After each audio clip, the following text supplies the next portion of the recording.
Good morning, YouTube. Today is April 9th, 2024. And what's going on, brothers? Tuesday. What's going on, man? Tommy Boy is still looking at the eclipse. Yeah, that's some good stuff that we saw yesterday, buddy. I can't wait to hear your story.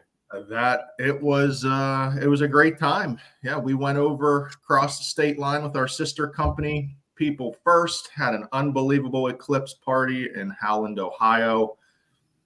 It was full eclipse, I'll tell you that. It was pretty cool. Just watching it slowly cross the sky. To be honest, we had ABC on. ABC had their special Eclipse Across America, where they had different people all set up everywhere with the big groups, especially like Indianapolis Speedway had a bunch of people. I like when science nerds start crying over science. So it was actually cool to see these astronomers and weather folks and people from NASA. They were literally crying, which, hey, if you love your job that much and it excites you that much to see the moon crossing across the sun, then God bless you.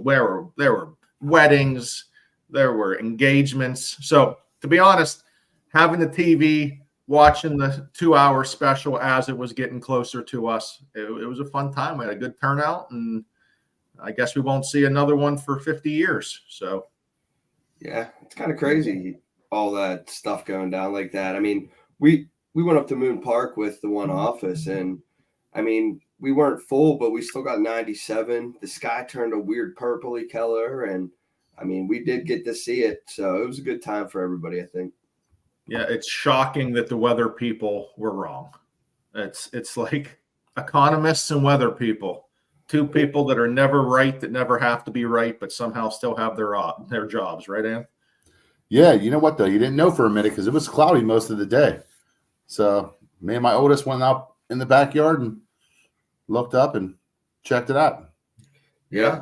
I was expecting not to see anything, and I saw a bunch of people on Facebook, different parts of the city, pretending to look at the eclipse, and they had their glasses. But thankfully for us, it was clear skies, so we got to witness it.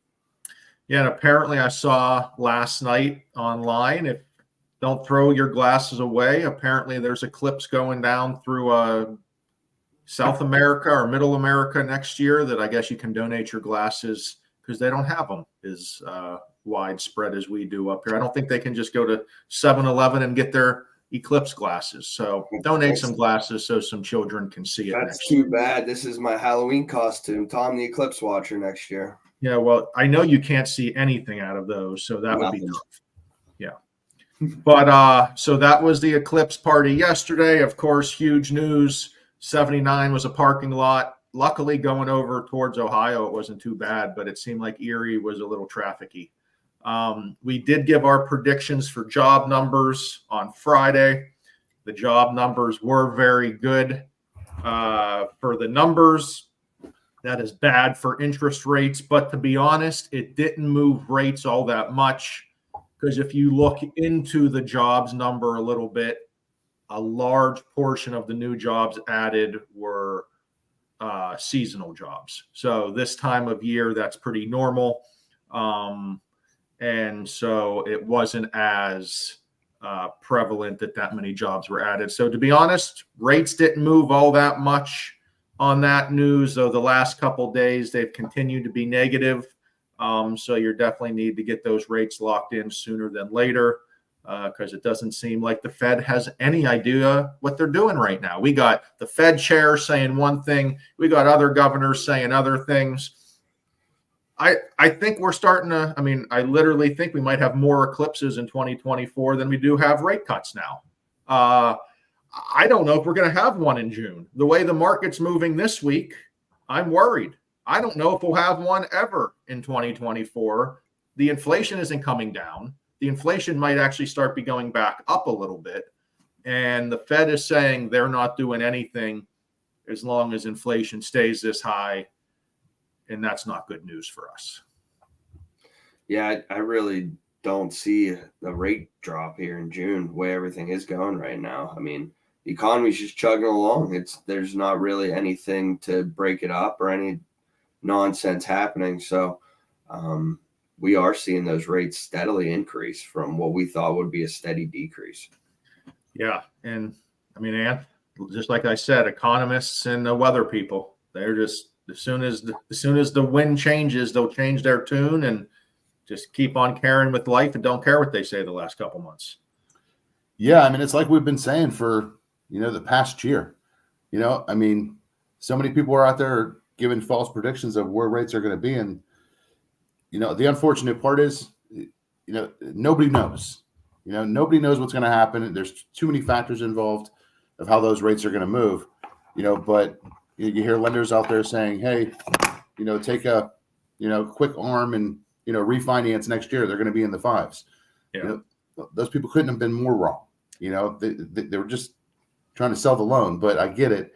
Unfortunately, people were probably sitting on higher rates since those can go up 2% a year. But yeah, I mean, we might not. I mean, we've been saying towards the end of the year, so we're not really expecting that Fed rate cut, but that's why we're focusing on payment more so than just rate. And you have to focus on the payment, guys. If you're good with the payment where the rates are, or if you're okay buying down the interest rate. Now I hear that the Biden administration is going to be coming after the mortgage industry because too many points have been paid over the last couple of years. Well, guess what? Buyers want to pay the points because they want a lower interest rate. They're not getting charged the points in most cases without knowing they're getting charged points. It's not origination points. They're buying down the interest rate because that's better sense for them. That's better for their monthly pocket. And the government's now looking at that, junk fees. That's not a junk fee. That's crazy that the government is calling a discount point, someone buying down their interest rate to lower their mortgage payment, a junk fee. That just Ryan, it is a junk fee. It is a junk fee because it was junk created by the politicians. Well, that's where the inflation comes from. Inflation doesn't come from anywhere. And if we're going to keep spending money, sending money across the world, as Senator Kennedy says, if we found life on Mars, we'd want to send money up to Mars. At some point, we got to take care of good old USA here, because home affordability really is in question if rates keep rising, and we heard all this hoopla coming into this year that it was going to be the greatest year since sliced bread for interest rates. And we're sitting in April and we're higher than last year. So I don't know what to say. I keep waiting for this good news to come along from the Fed, and the Fed keeps contradicting themselves and don't know what even the hell they're going to do. Yeah. And those discount points those are helping the home become affordable, and it is a buyer's choice. So, when that option is given, I don't look at it as a junk fee. It's an option.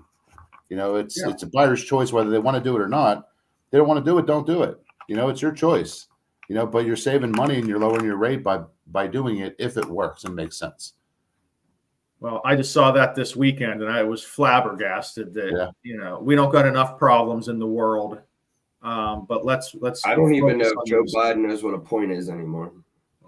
No comment. Did I say that? Hey, you might have dementia, Tom. I might have it too. My bad. I didn't mean to say that. Tommy, would we expect you to probably be missing Friday at this point? I mean, you're like this pregnant hippo that's been pregnant for a couple years at one of the zoos, I feel like. We are having a baby at some point, correct?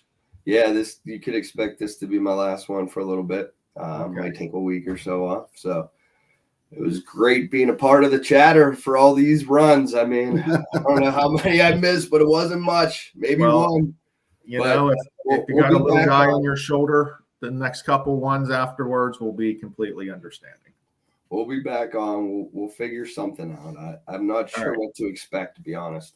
Well, I hear first one. It seems like it's pretty nerve-wracking. We're hoping for a healthy, safe mama, baby, for a healthy baby and mama, all that good stuff, and keep us updated because I think it's coming sooner than later, no matter what at this point.